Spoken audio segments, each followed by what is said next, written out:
Assalamualaikum warahmatullahi wabarakatuh. Bagaimana kabar kalian hari ini? Semoga kita senantiasa dalam lindungan Allah Subhanahu wa Ta'ala. Nah, dalam video pembelajaran hari ini, saya akan menyampaikan materi yang berjudul Prinsip dan Praktek Ekonomi Islam. Nah, sebelum memulai pelajaran hari ini, marilah kita awali dengan bacaan basmalah bersama. Bismillahirrahmanirrahim. Di dalam praktek ekonomi Islam terdapat istilah muamalah. Muamalah adalah hal-hal yang termasuk urusan kemasyarakatan, pergaulan, perdata, dan sebagainya. Yang termasuk muamalah adalah jual beli, kemudian khiyar, ada riba, ada utang piutang, dan sebagainya. Yang pertama, kita akan membahas materi jual beli. Jual beli menurut syariat agama ialah kesepakatan tukar-menukar sesuatu dengan sesuatu yang lain, sebagaimana firman Allah dalam Quran Surah Al-Baqarah ayat 275. Bismillahirrahmanirrahim. Wa ahallallahul bai'a wa harramar riba, yang artinya, dan Allah Subhanahu wa Ta'ala telah menghalalkan jual beli dan mengharamkan riba. Adapun syarat-syarat jual beli, yang pertama yaitu penjual dan pembelinya haruslah balik, yang kedua berakal sehat, dan yang ketiga atas kehendak sendiri.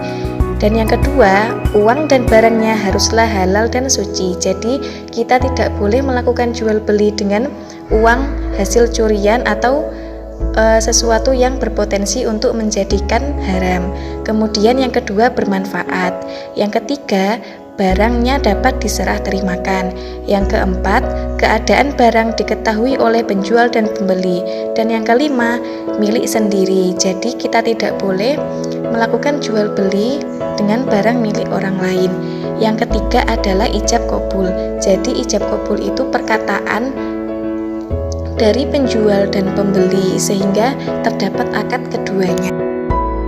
Yang selanjutnya adalah khiyar. Apa sih khiyar itu? Khiyar adalah bebas memutuskan antara meneruskan jual beli atau membatalkannya. Jadi di dalam jual beli itu kita boleh meneruskan atau membatalkan jual beli. Islam memperbolehkan melakukan khiyar karena jual beli haruslah berdasarkan suka sama suka, tidak ada unsur paksaan sedikit pun. Kemudian macam-macam khiyar. Ada 3 jenis khiyar. Yang pertama yaitu khiyar majelis, yang kedua yaitu khiyar syarat, dan yang ketiga khiyar aibi atau cacat. Yang pertama adalah khiyar majelis. Khiyar majelis adalah selama penjual dan pembeli masih berada di tempat berlangsungnya transaksi tawar-menawar. Jadi, keduanya berhak memutuskan atau meneruskan kegiatan jual beli. Yang kedua yaitu khiyar syarat. Khiyar syarat adalah khiyar yang dijadikan syarat dalam jual beli. Misalkan seperti ini. Saya jual barang ini dengan harga sekian dengan syarat khiyar 3 hari. Jadi maksudnya penjual memberikan batas waktu kepada pembeli untuk memutuskan jadi atau tidaknya membeli barang tersebut dalam waktu 3 hari. Dan yang ketiga yaitu ada khiyar aibi atau khiyar cacat. Jadi misalkan kalau kita membeli barang, kemudian kita menemukan cacat pada barang itu, kita diperbolehkan untuk mengembalikan barang kepada si pembeli. Karena dengan adanya cacat pada barang, itu kan dapat mengurangi kualitas nilai barang tersebut, sehingga kita boleh mengembalikan barang itu. Dan yang selanjutnya adalah riba. Menurut bahasa, riba artinya tambahan. Sedangkan menurut istilah, riba adalah bunga uang atau nilai lebih atas penukaran barang. Hal ini terjadi dalam pertukaran bahan makanan, kemudian perak, emas, dan pinjam-meminjam. Apapun bentuknya, riba itu hukumnya haram.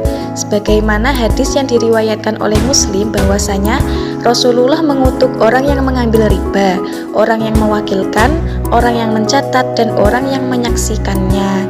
Mengapa sih kita disuruh menghindari riba? Karena dengan riba itu merugikan salah satu pihak, sehingga kita tidak diperbolehkan untuk memakan riba.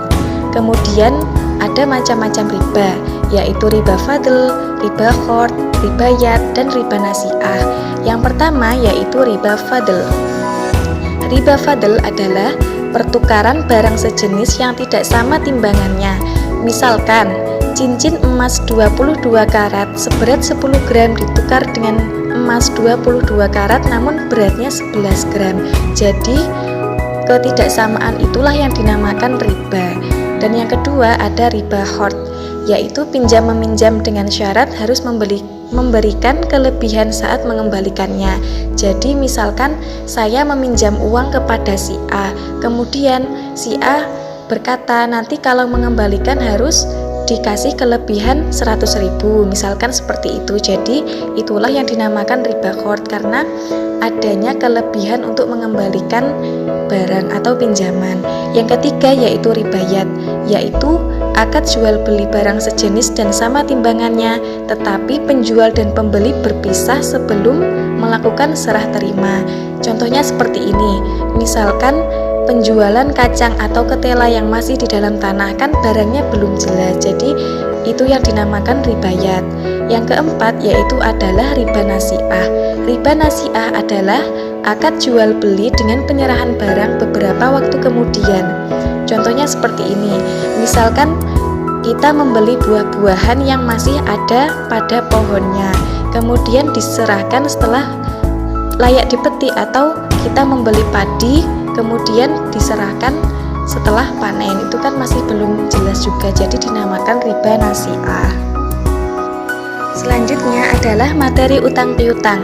Utang piutang adalah menyerahkan harta dan benda kepada seseorang dengan catatan akan dikembalikan pada waktu kemudian. Nah, mengapa sih kita diperbolehkan utang piutang? Karena manusia itu tidak dapat hidup sendiri, ia pasti membutuhkan orang lain untuk memenuhi kebutuhannya. Memberikan utang kepada seseorang berarti menolongnya dan sangat dianjurkan oleh agama. Yang selanjutnya yaitu rukun utang piutang. Rukun utang piutang dibedakan menjadi 3, yaitu ada yang berutang, kemudian ada yang berpiutang, yang kedua ada harta atau barang, dan yang ketiga ada lafal kesepakatan. Untuk menghindari keributan di kemudian hari, Allah menyarankan agar kita mencatat dengan baik utang piutang yang kita lakukan, sebagaimana Quran Surah Al-Baqarah ayat 280 yang berbunyi, Bismillahirrahmanirrahim, wa in kana dzu usratin fanadhiratun ila maisarah wa an tasaddaqu khairul lakum in kuntum ta'lamun. Yang artinya, dan jika orang yang berutang itu dalam kesulitan, maka berilah tenggang waktu sampai dia memperoleh kelapangan. Dan jika kamu menyedekahkan, itu lebih baik bagimu. Dan jika kamu mengetahui, bila orang yang berpiutang meminta tambahan dari orang yang melunasi hutang, maka hal itu tidak diperbolehkan karena termasuk riba. Yang selanjutnya kita akan membahas materi sewa menyewa. Sewa menyewa dalam fikih Islam disebut ijarah, yang artinya imbalan yang harus diterima oleh seseorang atas jasa yang diberikannya. Maksudnya jasa di sini adalah berupa tenaga dan pikiran, tempat tinggal ataupun hewan.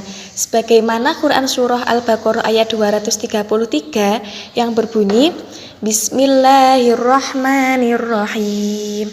Wa in aradtum an tashtardi'u auladakum fala junaha 'alaikum idza sallamtum ma ataitum bil ma'ruf. Yang artinya, dan jika kamu ingin anakmu disusukan oleh orang lain, maka tidak ada dosa bagimu. Dan apabila kamu memberikan pembayaran menurut yang patut. Jadi dari ayat ini dapat disimpulkan, ketika kita menyewa orang lain atau menyewa jasa orang lain, maka kita diperintahkan untuk memberikan imbalan kepada orang yang telah memberikan jasa. Dan yang kedua adalah syarat dan rukun sewa menyewa. Yang pertama yaitu balik dan berakal sehat. Jadi kita tidak boleh melakukan sewa menyewa kepada orang gila karena mereka tidak berakal. Dan yang kedua, sewa menyewa atas kemauan sendiri, bukan karena paksaan. Yang ketiga yaitu barang tersebut menjadi hak sepenuhnya. Jadi kita tidak boleh menyewakan barang milik orang lain. Dan yang keempat, ditentukan barangnya serta sifat-sifatnya. Jadi kita harus terbuka kepada orang yang hendak menyewa barang atau jasa kita. Dan yang kelima, memberikan manfaat kepada kedua belah pihak.